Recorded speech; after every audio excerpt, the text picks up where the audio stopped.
qaar ka mid ah waalidiinta dhalinyarada Soomaaliyeed oo si sharci darro ah ugu xiran in ka badan muddo 10 sano ah xabsiyada ku yaala wadanka Tanzania ayaa ka dalbaday dawladda federaalka Soomaaliya inay ka shaqeyso sidii loogu sii deyn lahaa dhalinyartaasi ku dhibaataysan xabsiyada wadankaasi Tanzania. dhalinyartan Soomaaliyeed ee ku xiran wadanka Tanzania ayaa ahaa kalluumaysato ka shaqeysan jiray xeebaha Soomaaliya, waxaana maraakiib shisheeye oo si sharci darro ugu kalluumaysanayay xeebta Kismaayo ay ka afduubteen iyagoo ku guda jiray howlahooda kalluumaysi. waxayna geeyeen wadanka Tanzania iyagoo ku eedeeyay burcad badeednimo sida ay sheegeen waalidiinta, waxaana xilligan ku haysta dhibaatooyin kala duwan. waxaan ilaahay ka baryaynaa madaxda sharafta lana aan ka codsanaynaa in ay raadkaas daba galaan, dadkaas ay noo soo daayaan si allaala iyo siday ku soo dee karaan ay ku soo daayaan. ilaahayna waa u baryaynaa cid allaala iyo cid wax ka qaban karta, hadday tahay ganacsato, hadday tahay dawladda sharafta, hadday tahay culimaa u diinka, cid allaala iyo cid wax ka qaban karta alla rabaa inay wax ka qabato.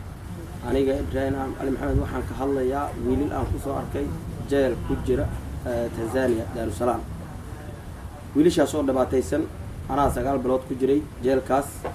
dhibaato badan buu leeyahay, cunno ma taalo, dadku waa la garaacaa, ciidamo iska kay garaacayo oo dembi iyo intoon aan ku fiirsanaynin iska imaanayo waa lagu garaacaa. shaqo waxaa lagu qabanaa caadi ahayn 24 saac waa lagu shaqeynaa.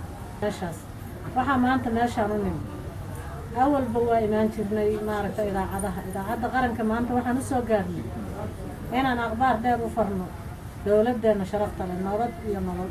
waxaan ka codsanaynaa farmaajo, waxaan ka codsanaynaa ra'iisul wasaaraha, waxaan ka codsanaynaa guddoomiyaha baarlamaanka, waxaan ka codsanaynaa wasiirka arrimaha dibadda, waxaan ka codsanaynaa wasiirka arrimaha gudaha, waxaan ka codsanaynaa dhammaan dawladda dhammaanteed. waxaan ka codsanaynaa oon maanta marti ugu nahay inay codkayaga qaadaan, codkayaga tixgeliyaan, wiilashaasna ay noo soo daayaan. dawladda Soomaaliya ayaa horey ugu guuleysatay in ay dib ugu soo celiso dhalinyarada Soomaaliyeed ee ku xirnaa xabsiyada ku yaala wadamada caalamka. Muuse Cismaan Abtow, Telefishinka Qaranka Soomaaliyeed, Muqdisho.